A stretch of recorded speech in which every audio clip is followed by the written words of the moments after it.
តើការកសាងទំនុកចិត្តលើខ្លួនឯងឲ្យមានតម្លៃយ៉ាងដូចម្តេចឬក៏ហៅថា self confidence វាមិនមែនជាការធ្វើទឹកមុខឲ្យពូកែនោះទេហើយវាក៏មិនមែនធ្វើដូចជាមនុស្សដែលគ្មានការភ័យខ្លាចនោះដែរប៉ុន្តែវាជាអារម្មណ៍មួយដ៏សាមញ្ញបំផុតយើងគ្រាន់តែនិយាយថាខ្ញុំជឿជាក់លើខ្លួនឯងខ្ញុំអាចធ្វើវាបាន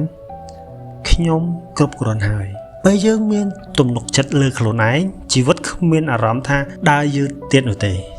បងប្អូនដែលមានអារម្មណ៍បែបហ្នឹងអត់ចឹងបងប្អូនអាចសារនិយាយពី3ឃ្លាខាងលើហ្នឹងតើវាមានអារម្មណ៍មួយថាបងប្អូនមានទំនុកចិត្តបន្តិចអត់ពេលនិយាយហើយភ្លាម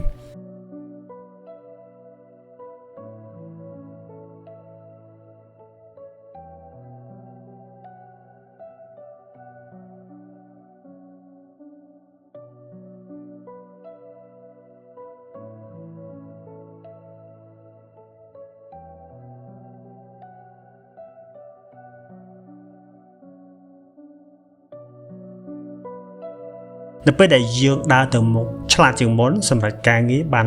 ល្អជាងមុននៅពេលដែលបាននិយាយពាក្យ3ហ្នឹងហើយយើងក៏មានអារម្មណ៍មួយថាយើងទទួលបានឱកាសថ្មី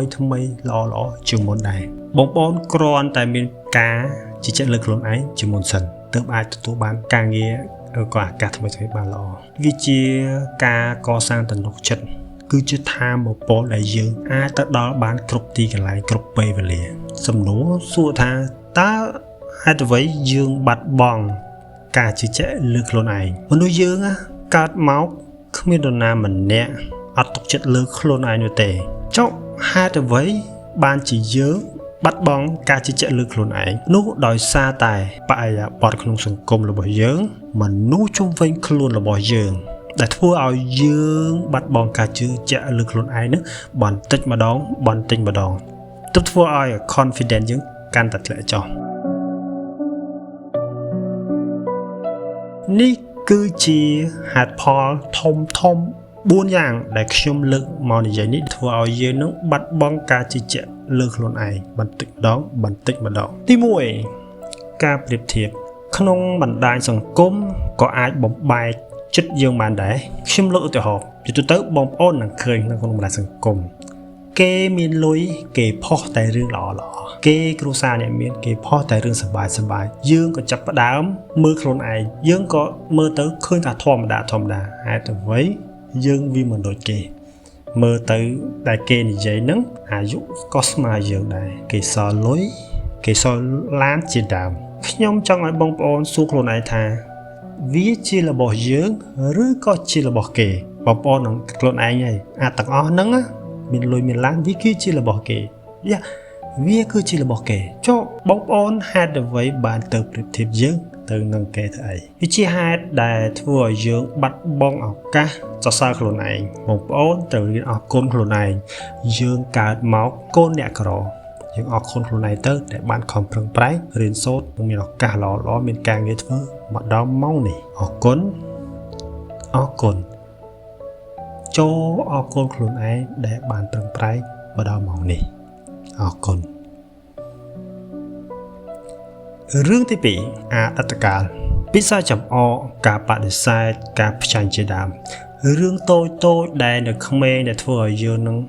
ក្រំចិត្តនៅពេលដែលយើងធំឡើងហើយទៅវិញបានរឿងតូចសោះធ្វើឲ្យយើងបាត់ confidence លើខ្លួនឯងដែរដូចបានឮពាក្យមួយដែលបងប្អូនធ្លាប់ឮហើយមួយចំនួនការដែលនៅតូចចង់ឲ្យតែធំដល់ពេលធំឡើងចង់តែនៅត្រឡប់ទៅអតីតកាលនៅតូចវិញហេតុផលទី3ខ្វះការជោគជ័យតូច self confidence ឬការកសាងទំនុកចិត្តលើខ្លួនឯងត្រូវបង្កើតឡើងពី small win ការជោគជ័យតូចនេះឯងមិនមែនជាអ្វីដែលធំដែលយើងស្រមៃនោះទេខ្ញុំជឿជាក់ថាខ្ញុំទាំងបងប្អូនអ្នកណាក៏មានគោលដៅដែរតែងតែស្រមៃតែចង់បាននេះចង់បាននោះជាដើមតែផ្លិចកង្វះជោគជ័យតូចបងប្អូនក៏កត់ជាលឺច្រើនហើយពាក្យថាធ្វើអ្វីមួយគឺចាប់ផ្ដើមពីតូចទៅហេតុផលទី4ខ្វះការយល់ដឹងអំពីខ្លួនឯងមនុស្សជាច្រើនមិនដែលស្រឡាញ់ចិត្តខ្លួនឯងនោះទេ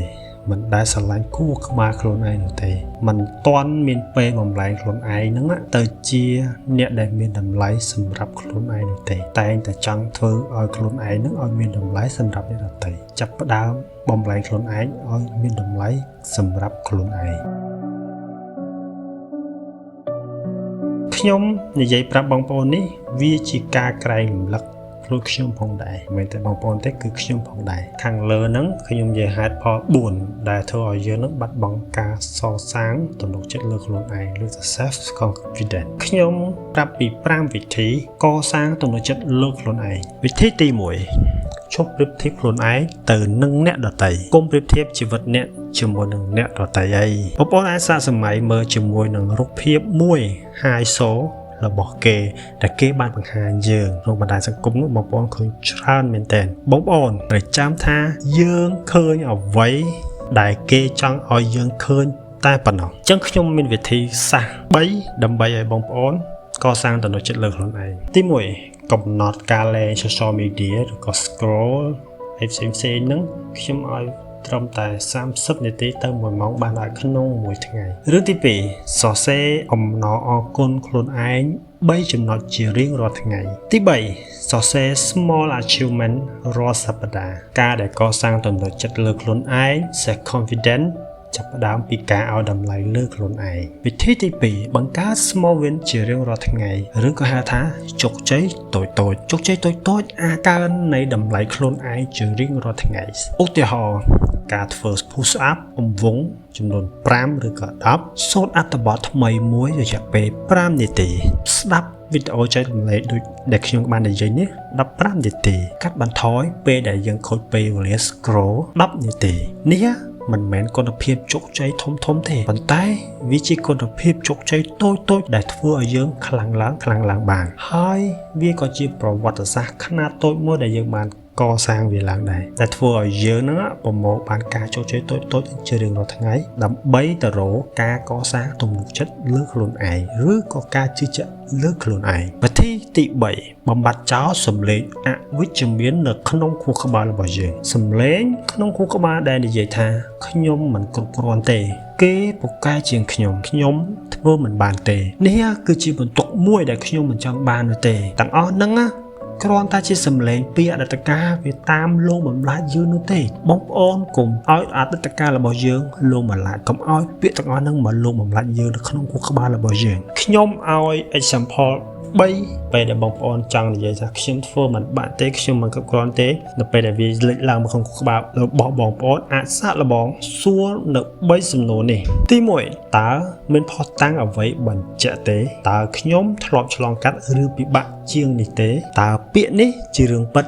ឬគ្រាន់តែជាអារម្មណ៍របស់ខ្ញុំដែលខ្ញុំឲ្យពាក្យនេះថា positive self talk និយាយជាមួយនឹងខ្លួនឯងអវិជ្ជមានពាក្យទាំងអស់នេះនឹងមិនធ្វើឲ្យយើងជឿជាក់ភ្លាមនោះទេតែខ្ញុំសូមលើកទឹកចិត្តបងប្អូនថាសូមកុំបោះបង់ចាប់ផ្ដើមវាពីឥឡូវហ្នឹងពីមួយជំហានទៅ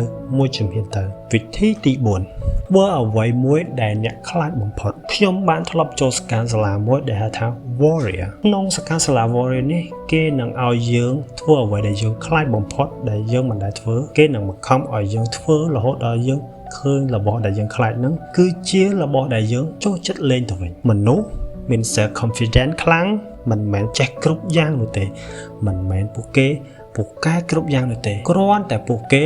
មិនគិតពីវេះអំពីការខ្លាច self confidence មកពីការអនុវត្តមិនមែនមកពីការគិតនោះទេខ្ញុំលើក example 3ដើម្បីបងប្អូនអាចសាកធ្វើវាបានទី1បង្ហាញមតិនៅពេលដែលបងប្អូនត្រូវការ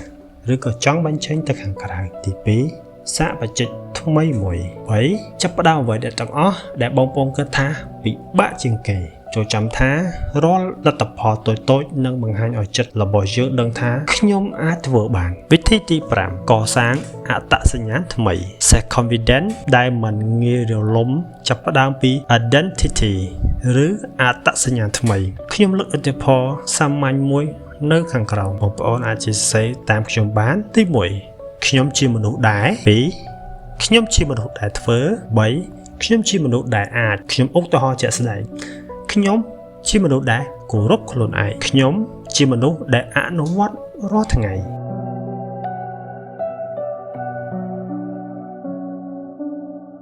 ខ្ញុំ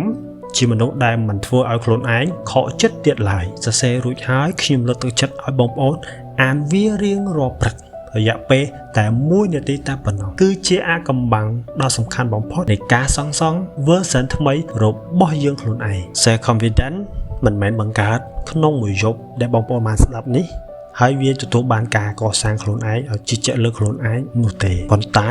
វាគឺជាដំណើរដ៏មួយដែលបងប្អូនត្រូវដើររាល់ថ្ងៃប្រៀបដូចបងប្អូនឃ្លានបងប្អូនត្រូវតែញ៉ាំណូតចាំខ្លួនឯងតែមួយចំណុចបានហើយសូមបងប្អូនត្រូវចាំថា